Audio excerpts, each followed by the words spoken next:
Mukunda Jewellers first ever factory outlet. BA 2 to 12% charges with zero making charges low. Return on sale with zero making charges. AP ప్రభుత్వం కీలక ఉత్తర్వులు జారీ, వాలంటీర్ల వ్యవస్థ రద్దు.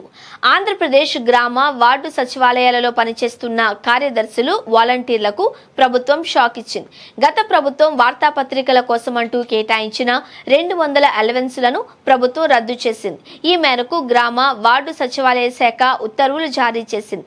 గత ప్రభుత్వ హయాంలో రాష్ట్ర వ్యాప్తంగా సచివాలయ సిబ్బంది, వాలంటీర్లకు ఉచితంగా న్యూస్ పేపర్లు సరఫరా చేయాలి అని నిర్ణయించిన సంగతి తెలిసిందే.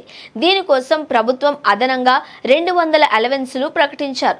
ఆంధ్రప్రదేశ్ ఎన్నికల తరువాత ఎన్డీఏ కూటమి ప్రభుత్వం అధికారంలోకి వచ్చిన తరువాత ఈ అదనపు అలవెన్సులు రద్దు చేసింది. తాజాగా గత ప్రభుత్వ ఉత్తర్వులను వెనక్కి తీసుకుంటూ ఆదేశాలిచ్చారు.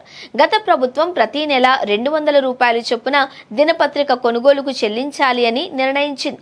2022 జూన్ 29న జీవో నంబర్ 12ను జారీ చేసింది. అయితే గత ప్రభుత్వం ఒక దినపత్రిక సర్క్యులేషన్ పెంచుకోవడంతో పాటు ఆ సంస్థకు ప్రతి నెల కోట్ల రూపాయల ప్రజాధనాన్ని దోచిపెట్టేందుకే ఈ నిర్ణయం తీసుకున్నట్లు టీడీపీ గతంలో ఆరోపించిన సంగతి తెలిసిందే. ఏపీలో ఎన్డీఏ కూటమి అధికారంలోకి వచ్చిన తర్వాత ఈ అలవెన్సుల పేరుతో ఆర్థిక దుర్వినియోగం జరుగుతోంది అన్నారు. అందుకే ఇటీవల కేబినెట్ సమావేశంలో వాలంటీర్లకు దినపత్రిక కొనుగోలుకు సాయం ఆపేయాలి అని ప్రతిపాదనల్ని ఆమోదించిన సంగతి తెలిసింది. దీనికి సంబంధించి తాజాగా అధికారిక ఉత్తర్వులు జారీ చేశారు. మరోవైపు రాష్ట్ర వ్యాప్తంగా ఎన్టీఆర్ భరోసా పథకం కింద అక్టోబరు నెల పింఛన్లు తొలి రోజు రికార్డు స్థాయిలో పంపిణీ జరిగింది.